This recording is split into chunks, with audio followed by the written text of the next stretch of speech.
finance the structured cooperation between the EU and the Caribbean area, existing security challenges such as Haiti, and the larger geopolitical environment. During the summit, leaders will discuss several critical topics, including climate financing, strengthening the common trade agenda, implementing the global gateway investment strategy to accelerate a fair green and digital transition and address inequalities, joining forces for justice, citizen security, and the fight against the transnational organized crime, and cooperating to promote peace and security, democracy, rule of law, human rights, and humanitarian aid. The administration of Prime Minister Honorable Dr. Terence Drew has promised to clamp down on the trafficking of persons into St. Kitts and Nevis, as this is becoming a national security concern with non-nations entering through the country's porous borders. At the most recent Prime Minister's press conference with Cabinet Ministers, Attorney General and Minister of Justice and Legal Affairs, Honorable Gath Wilkin, said that legislation has been created to deal with the issue. We are trying to deal with smuggling of persons into the Federation. We have created a standalone anti-smuggling bill and amendments to the Immigration Act and the Transnational Crimes Act to address the issue, which is becoming heightened and more frequent national security matter. Smuggling is the illegal transportation of objects, substances, information, or people into a prison or across an international border in violation of applicable laws or other regulations. The police are investigating the circumstances surrounding 3 non-fatal traffic accidents that occurred over the weekend. According to reports, in Nevis on Saturday between 7:30 a.m. and 8:45 a.m., an accident occurred on the Island Main Road at Jessop's in the vicinity of Four Seasons Golf Course between motorcar RA1283, which was being driven by Yesar Morgan of Camps, and motorcar P6418, which was driven by Versney Thomas of Bath Village, Nevis. Both vehicles were traveling in opposite directions. Mr. Morgan reportedly fell asleep while driving. One medical form was issued to Mr. Morgan. In St. Kitts on Saturday between 9 a.m. and 9:15 a.m. on the Frigate Bay Road in the vicinity of TDC Home and Building Depot, 3 vehicles were involved in an accident. According to police reports, motor van TA388, which was driven by Howard Warner of Cleverly Hill Extension, Sandy Point, motorcar P3841, which was driven by Soleil Phipps of Limekiln Bastair, and motorcar PA8591, which was driven by Kayla Weeks of Tabernacle Housing, St. Kitts, were traveling towards the ECCB's direction with Mr. Warner in front, Ms. Phipps second, and Ms. Weeks third. Mr. Warner and Ms. Phipps came to a stop and Ms. Weeks collided with Ms. Phipps, thereby causing her vehicle to collide with Mr. Warner's. 2 medical forms were issued to Ms. Phipps and her passenger, as both complained of back pain. And on Sunday between 3:30 a.m. and 4 a.m. in the vicinity of the Anglican Church, Bellevue, motor truck PA7287, which was driven by Virgil Pollock of Sadlers, overturned. Police reports indicate that Mr. Pollock reported that he dozed off while driving and woke up when his truck drifted onto the grass verge. Shortly thereafter, he lost control of the truck and it overturned. Mr. Pollock complained of pain about the body following the accident. For the next 2 weeks, young persons between the ages of 8 and 22 will engage with professional, regional, and international soccer coaches as part of the Crime Intervention Summer Soccer Youth Camp hosted by the Security Forces United FC through the Royal St. Christopher and Nevis Police Force. According to Commissioner of Police James Sutton, the camp forms part of the Police Force's Crime Prevention Initiative and is geared toward youth across the Federation as part of the Community Policing Program. In addressing the opening ceremony on Monday, Commissioner Sutton outlined the aim of the camp. Gun violence or any violence whatsoever have no space in our community, but we have witnessed several youths losing their lives senselessly, families being torn apart, and in some cases children are left orphaned. The aim of this football camp is to attract a generation of youths into football with the potential of becoming top sports personnel and to motivate others to stay and attain academic achievement while in the pursuit of sporting excellence.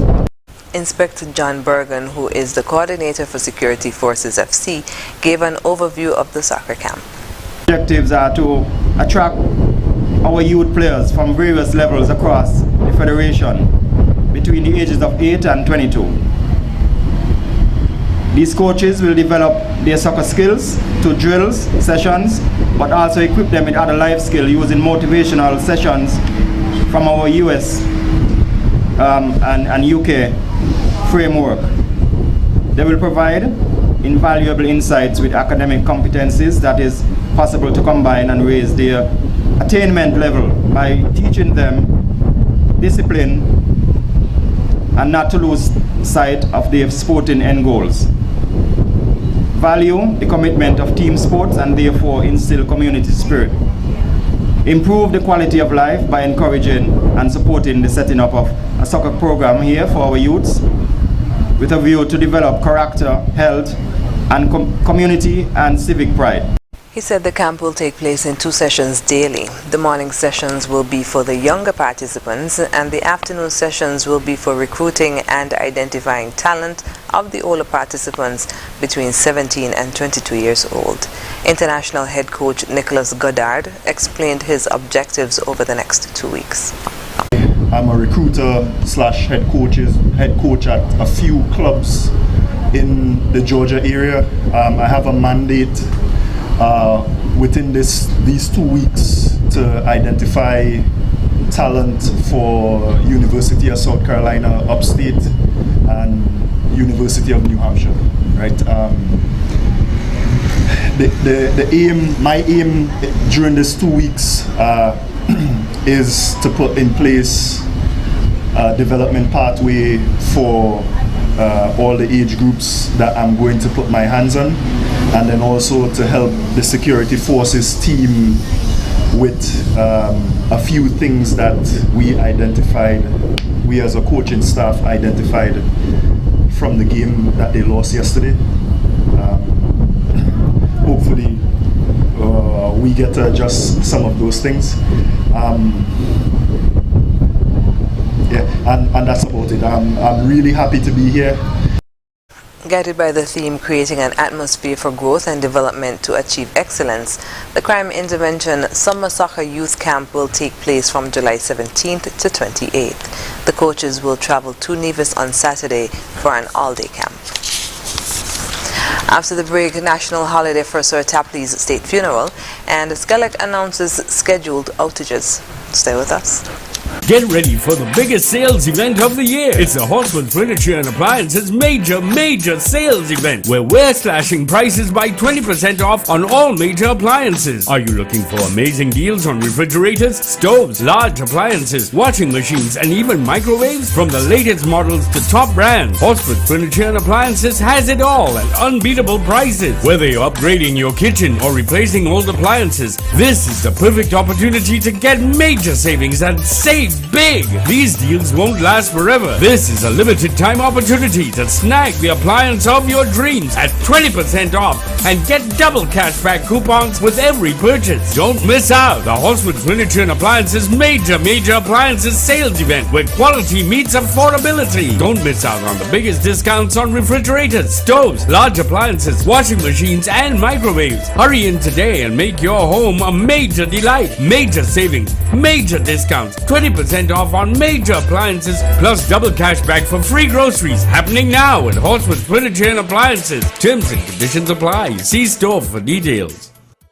50,000? $50,000? Win big with TDC! Win up to $50,000 cash in the TDC Mega Rewards Mega Raffle! To enter, you must be a Mega Rewards member or sign up to TDC Mega Rewards Loyalty Program.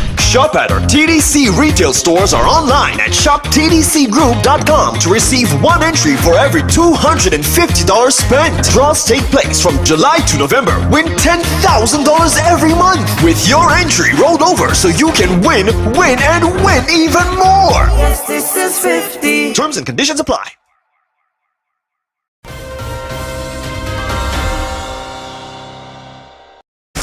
Welcome back. Former Governor General the late Sir Samuel Weymouth Tapley Seaton, GCMG, CVOK, CJP, LLD, will be accorded a state funeral with full military honors on Thursday at the Zion Moravian Church on Victoria Road.